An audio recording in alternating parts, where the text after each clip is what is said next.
so today we're going to do a core crush. So you're going to start on the ground for your first exercise.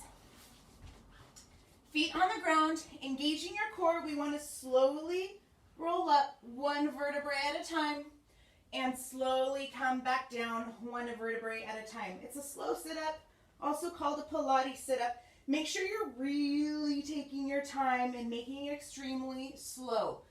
We've been doing these for a little while, so if you need to add a dumbbell, hold it in your hands just above. But remember, take your time under tension for this core exercise. Next, we're going to get up. You'll need a chair or a box of some sort for this next exercise.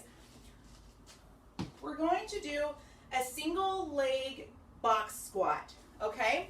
Working our way towards that pistol squat someday. So, get your seat ready.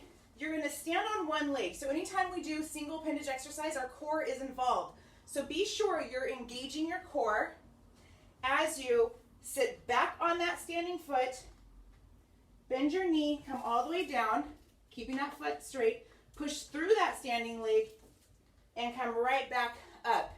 10 reps each leg. If you need extra support, go ahead and just gently put that other foot heel on the ground just to stabilize you a little. Still engaging your core. Push your hips back, sit down, push in that standing leg, push that heel down, and stand back up. Again, 10 each leg. Then we're gonna throw in just a little cardio, okay? We're gonna do a standing oblique crunch with a dumbbell overhead. So from here, we're going to crunch, up overhead, elbows to knee. Do it fast. You can either do 10 each side or time yourself for 45 seconds. All right, hope you enjoy that workout. I'll see you guys.